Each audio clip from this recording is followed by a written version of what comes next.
Students, ഇന്ന് നമുക്ക് set theory എന്ന ചാപ്റ്ററിലുള്ള അടുത്ത സെക്ഷനിലോട്ട് കിടക്കാം. ഇതിൽ നമ്മൾ ലാസ്റ്റ് സെക്ഷൻ ആയിട്ട് പറയാം. ഈ സെക്ഷൻ കഴിഞ്ഞാൽ അഡീഷണൽ ആയിട്ട് ഒന്ന് രണ്ട് പ്രോബ്ലം കഴിഞ്ഞാൽ നമ്മൾ ഈ ചാപ്റ്റർ തീരും. അപ്പൊ ഇന്ന് ഡിസ്കസ് ചെയ്യാൻ പോകുന്നത് complement of A set. Complement of set അപ്പൊ എന്താണെന്ന് നോക്കാം. വളരെ സിമ്പിൾ ആണ്. ഒരു കുട്ടിക്ക് ഡിഫറൻസ് ഓഫ് എ സെറ്റ് അറിയാമെങ്കിൽ കോംപ്ലിമെന്റ് ഓഫ് എ സെറ്റ് ചെയ്യാൻ എളുപ്പമാണ്. ഓക്കെ, അപ്പൊ നോക്കാം കോംപ്ലിമെന്റ് ഓഫ് എ സെറ്റ്.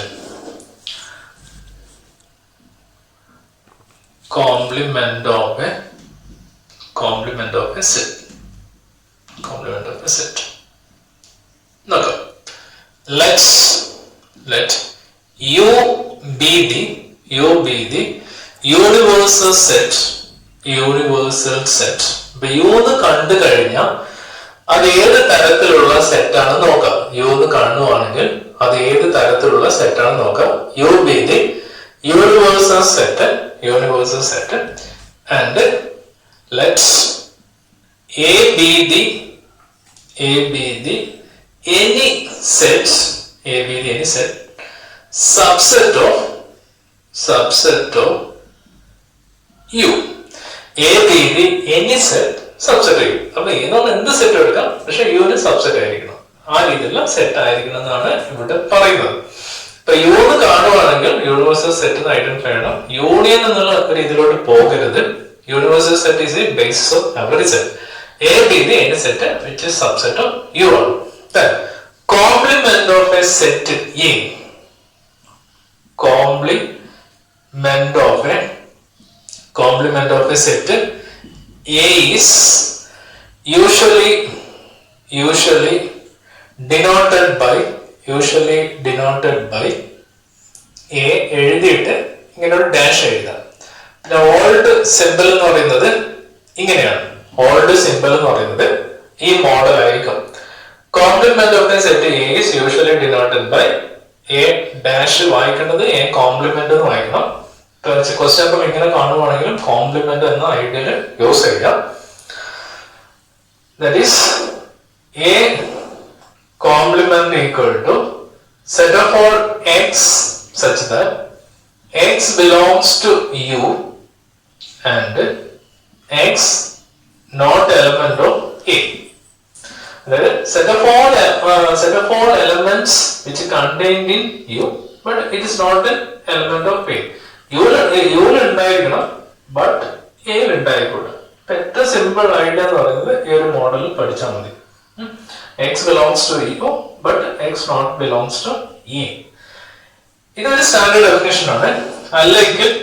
അല്ലെങ്കിൽ നമുക്ക് വേറൊരു ചോയ്സ് ഉണ്ട്. A complement equal to U minus A. ഇങ്ങനെ പഠിച്ചാലും ഓക്കെ. ഏറ്റവും സിമ്പിൾ ഇത്. അതിന്റെ ബേസ് എന്ന് പറഞ്ഞത് ഇതായിരിക്കും. ഒരു കുറച്ചും കൂടി ഹൈ ലെവലുള്ള ഡെഫിനിഷൻ. അല്ലെങ്കിൽ ഇതെങ്കിലും ഓർത്ത് വെക്കുക, U minus A.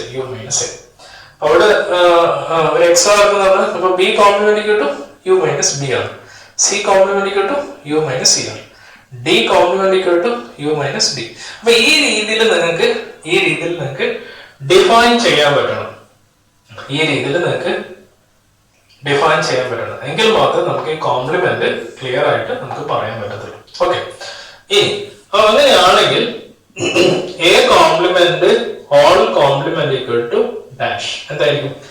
A complement whole complement equal to എന്തായിരിക്കും? A ആണ്. അപ്പൊ വേറെ എടുക്കാം. A complement whole complement again complement equal to dash. A complement whole complement എന്ന് പറയുന്നത് A ആണ്. അപ്പൊ A കോംപ്ലിമെന്റ്. അപ്പൊ ഈ രീതിയിൽ കോംപ്ലിമെന്റ് ഡെഫിനേഷൻ അറിഞ്ഞു വെക്കാം. ഇനി ഇതിന്റെ വെൻ ഡയഗ്രാം എങ്ങനെയാണെന്ന് നോക്കാം. വെൻ ഡയഗ്രാം നമുക്ക് മോസ്റ്റ്ലി അപ്ലിക്കബിൾ ആയിട്ടുള്ള ഒരു കേസസ് ആണ്. യൂണിവേഴ്സൽ സെറ്റ് എന്ന് പറയുന്നത് ഈ rectangle closed rectangle box. A is the ഏതെങ്കിലും ഒരു set A is any subset ആയിരിക്കണം. അപ്പൊ A കോംപ്ലിമെന്റിനെ എങ്ങനെ റെപ്രസെന്റ് ചെയ്യും? A കോംപ്ലിമെന്റ് എന്ന് പറയുന്നത് A ഇല്ല ബാക്കിയല്ല. അവിടെ A ഇല്ല ബാക്കിയല്ല എന്ന് പറയും. അപ്പൊ A ഇല്ല എന്ന് പറയുമ്പോ ഞാൻ ഇവിടെ ഷെയ്ഡ് ചെയ്യുന്നു. ഈ പോർഷൻ ഷെയ്ഡ് ചെയ്യും. ഷെയ്ഡ് ചെയ്ത് കഴിഞ്ഞാൽ ഇത് ഞാൻ ഇവിടെ നിന്ന് ഒഴിവാക്കുകയാണെങ്കിൽ റിമൈനിങ് പോർഷൻ എന്ന് പറയുന്നത് വിത്തൗട്ട് ഷെയ്ഡിങ് പോർഷൻ. അപ്പൊ ഷെയ്ഡ് ചെയ്യാത്ത ഭാഗമാണ് A കോംപ്ലിമെന്റ്. ഷെയ്ഡ് ചെയ്യാത്ത പോർഷൻ ആണ് എ കോംപ്ലിമെന്റ് എന്ന് പറയുന്നത്. ഓക്കെ, ഇനി ഇതിന്റെ പ്രോപ്പർട്ടീസ് നോക്കാം. പ്രോപ്പർട്ടീസ് എന്തൊക്കെയാണെന്ന് നോക്കാം. ഓക്കെ, ഫസ്റ്റ് പ്രോപ്പർട്ടി, എ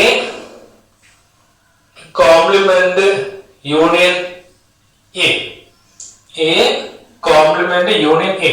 അപ്പൊ ഈ വെൻ ഡയഗ്രം നോക്കാം. ഈ എ കോംപ്ലിമെന്റ് എന്ന് പറഞ്ഞാൽ ഇതാണ്. ഓക്കെ, എ എന്ന് പറയുന്നത് ഇതാണ്, എ എന്ന് പറയുന്നത് ഈ ഒരു സെറ്റ്. അപ്പം എ കോംപ്ലിമെന്റ് ഈ വൈറ്റ് പോർഷൻ ഒക്കെ എ കോംപ്ലിമെന്റ് ആണ്, ഈ ഷെയ്ഡ് വരുന്നത് എ ആണ്. അപ്പൊ അതിന്റെ യൂണിയൻ എന്ന് പറയുന്നത് എന്തായിരിക്കും? ഇത് രണ്ടും ചേരുമ്പോൾ യു ആണ്. അപ്പൊ അത് മനസ്സിലാക്കി, അതിനാണ് ഈ വെൻ ഡയഗ്രം എന്ന് പറയുന്നത്. ഒരിക്കലും ബൈ ഹാർഡ് ആക്കരുത്, മനസ്സിലാക്കി ചെയ്യാം. രണ്ടാം, എ കോംപ്ലിമെന്റ് ഇന്റർസെക്ഷൻ എ എന്തായിരിക്കും? ഇത് എ കോംപ്ലിമെന്റ് വൈറ്റ് പോർഷൻ, ഇത് എ ആണ്. ഇപ്പൊ രണ്ടാണ്, യാതൊരുവിധ കോമൺ എലമെന്റ്സ് ഇല്ല. ഇപ്പൊ രണ്ട് ഡിസ്റ്റിങ്ക്ട് ആണ്. അപ്പൊ അതിന്റെ ഇന്റർസെക്ഷൻ ക്ലിയർലി എംപ്റ്റി. അപ്പൊ ഇത് എക്സ്പ്ലെയിൻ ചെയ്യാനാണ് വെൻ ഡയഗ്രം എന്ന് പറയുന്നത്. തേർഡ് വൺ എന്ന് പറയുന്നത് എംപ്റ്റി സെറ്റ്. അപ്പൊ എംപ്റ്റി സെറ്റിന്റെ കോംപ്ലിമെന്റ്, എംപ്റ്റി നമ്മൾ ഒന്നുമില്ല, അവിടെ ഒരു സെറ്റും ഇല്ല. അപ്പൊ അങ്ങനെയുള്ള സെറ്റിന്റെ കോംപ്ലിമെന്റ് എന്ന് പറയുന്നത് ഒരു സെറ്റ് ഇല്ലാത്ത നേരെ reverse, that equal to universal set. അത് മനസ്സിലാക്കി വെക്കുക. ഇനി യൂണിവേഴ്സൽ സെറ്റിന്റെ കോംപ്ലിമെന്റ് എന്ന് പറയുന്നത്, യൂണിവേഴ്സൽ സെറ്റ് എന്ന് പറഞ്ഞാൽ മൊത്തം എല്ലാം, അതിന്റെ കോംപ്ലിമെന്റ് എന്ന് പറയുമ്പോൾ അത് മൊത്തം ഒഴിവാക്കുവാണെങ്കിലോ അവിടെ ബാക്കി എംപ്റ്റി. അപ്പൊ ശ്രദ്ധിച്ചു പഠിക്കാം. ഫൈന്റെ കോംപ്ലിമെന്റ് യുവും യൂണിവേഴ്സൽ സെറ്റിന്റെ ഓപ്പോസിറ്റ്, ഇതിന്റെ ഓപ്പോസിറ്റ് എടുക്കാം. ഇത് ഒന്നുമില്ല, എംപ്റ്റി സെറ്റ്, അതിന്റെ കോംപ്ലിമെന്റ് മൊത്തം. ടോട്ടൽ സെറ്റിന്റെ കോംപ്ലിമെന്റ് എംപ്റ്റി. ഇനി ഇതിൽ വരുന്ന ഒരു ലോ ആണ് De Morgan's law. Find out ചെയ്ത് ഡി മോർഗൻസ് മാത്തമാറ്റിഷ്യൻ ലോ ആണ് ഡി മോർഗൻസ് ലോ. അപ്പൊ അതിൽ രണ്ട് കേസസ് ഉണ്ട്. A union B whole complement equal to A complement intersection B complement. അപ്പൊ വായിക്കാൻ ശ്രദ്ധിക്കാം. A union B whole complement equal to ഓരോന്നിനും കോംപ്ലിമെന്റ് കൊടുക്കാം. ഇവിടെ യൂണിയൻ ആണെങ്കിൽ ഇവിടെ ഇന്റർസെക്ഷൻ ഓപ്പോസിറ്റ് ആക്കി മാറ്റാം. ഇതിനെ ഓരോന്നിനും ഡിസ്ട്രിബ്യൂട്ട് ചെയ്യാം. ദെൻ ഇതിന്റെ ഓപ്പറേറ്റർ ഓപ്പോസിറ്റ് ആക്കി മാറ്റാം. അപ്പൊ അടുത്ത നമുക്ക് മനസ്സിലാവും A intersection B whole complement equal to A complement, അത് ഡയറക്റ്റ് കൊടുത്തേക്കാം. ഇനി ഇവിടെ ഓപ്പറേറ്റർ ഇന്റർസെക്ഷൻ ആണ്, യൂണിയൻ ആക്കി മാറ്റാം. ഇതിന് പറയുന്ന പേരാണ് ഡി മോർഗൻസ് ലോ. ഇനി നമുക്ക് അതിന്റെ ഒരു പ്രോബ്ലം ചെയ്യാം. വളരെ സിമ്പിൾ ആയിട്ടുള്ള രസകരമായിട്ടുള്ള ഒരു പ്രോബ്ലം എന്താണെന്ന് നോക്കാം.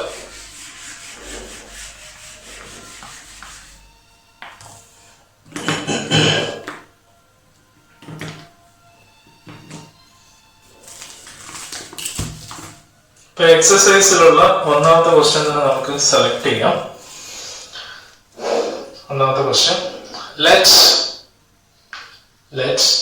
യു എന്ന് പറഞ്ഞാൽ universal set 1 2 3 4 5 6 7 8 9 a equal to 1 2 3 4, b equal to 2 4 6 8 2 4 6, and c equal to 3 4 5 6 3 4 5 6. Find a complement number 1, number 2 b complement, number 3 a union c all complement, number 4 a union b all complement, number 5 a complement all complement, number 6 b minus c all complement. ഇതാണ് നമുക്ക് കണ്ടുപിടിക്കേണ്ടത്. അപ്പൊ complement ചെയ്യണമെങ്കിൽ നമ്മൾ ക്വസ്റ്റ്യനിൽ ഏത് data അറിയണം? U ഉണ്ടെങ്കിൽ കോംപ്ലിമെന്റ് ചെയ്യാൻ പറ്റും.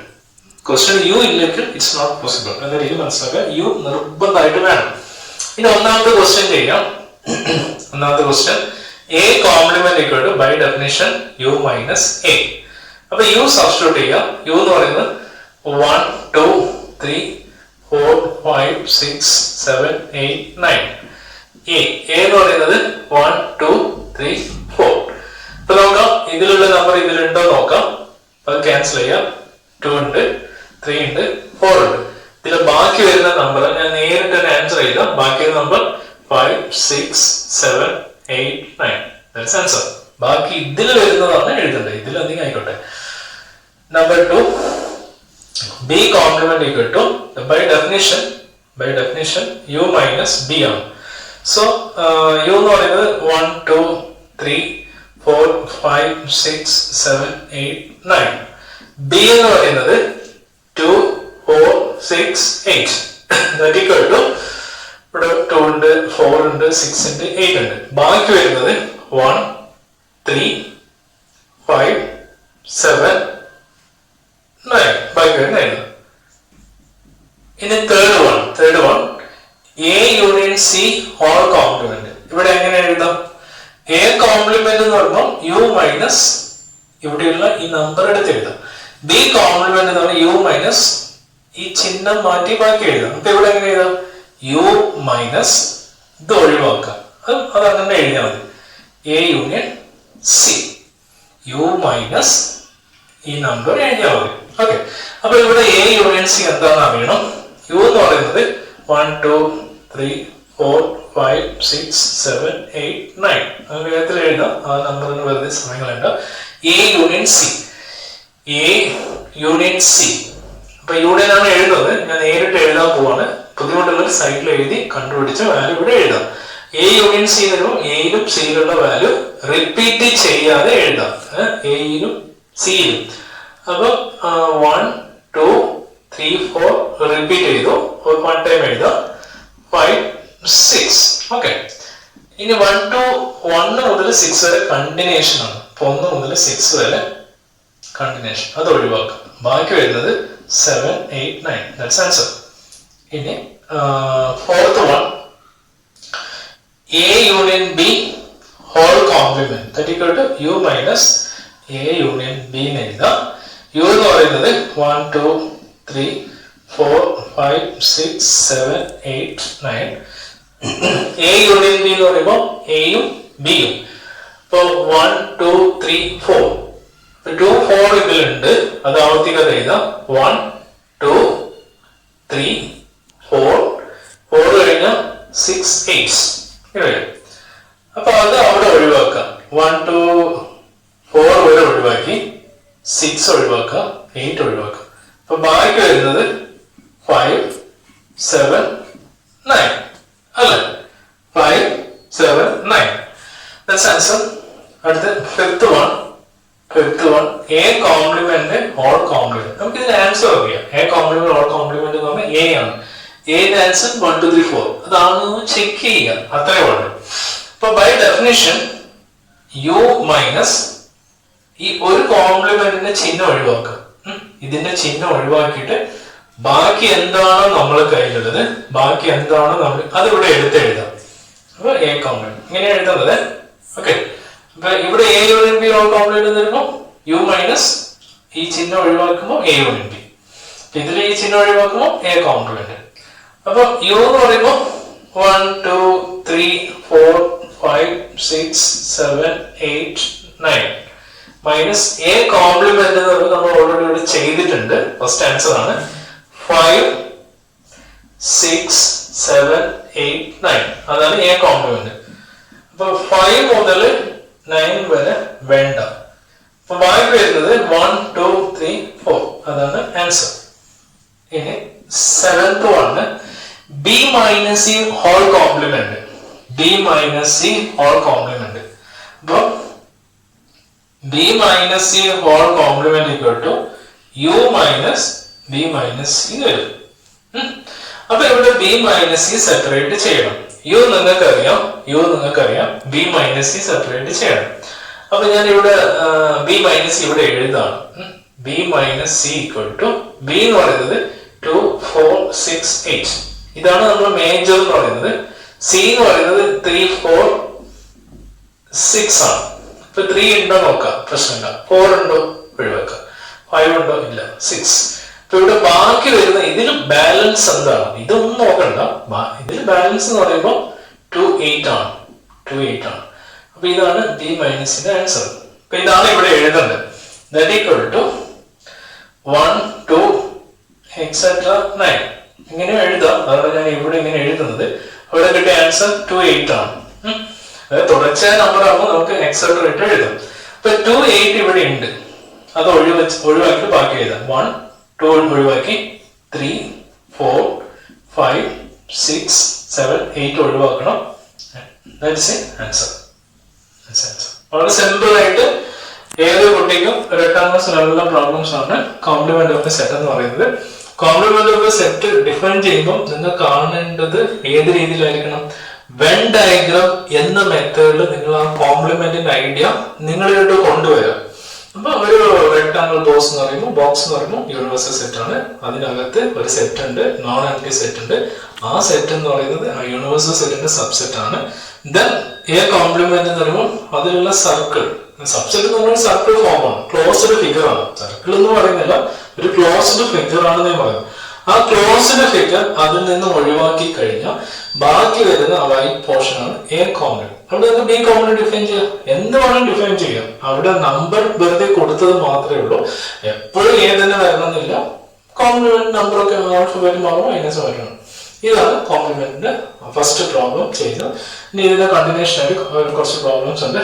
അത് കൂടി കഴിഞ്ഞാൽ ഈ എക്സസൈസും ഇതിന്റെ ഒരു അഡീഷൻ ആയിട്ട് ഒരു ചെറിയൊരു വർക്കും കഴിഞ്ഞ് ചാപ്റ്റർ കഴിയും. പിന്നെ നമുക്ക് കുറച്ച് എക്സ്ട്രാ പ്രോബ്ലംസ് ഒക്കെ ചെയ്യാം. പബ്ലിക് ബോർഡിന്റെ ക്വസ്റ്റ്യനും ചെയ്തുകൊണ്ട് നമുക്ക് പതുക്കെ അടുത്ത ചാപ്റ്റർ കടന്നാൽ മതി, തിരക്കൊന്നുമില്ല. ഇത്രയും പറഞ്ഞുകൊണ്ട് നമുക്ക് ഇവിടെ വൈൻഡപ്പ് ചെയ്യാം. ഓക്കെ.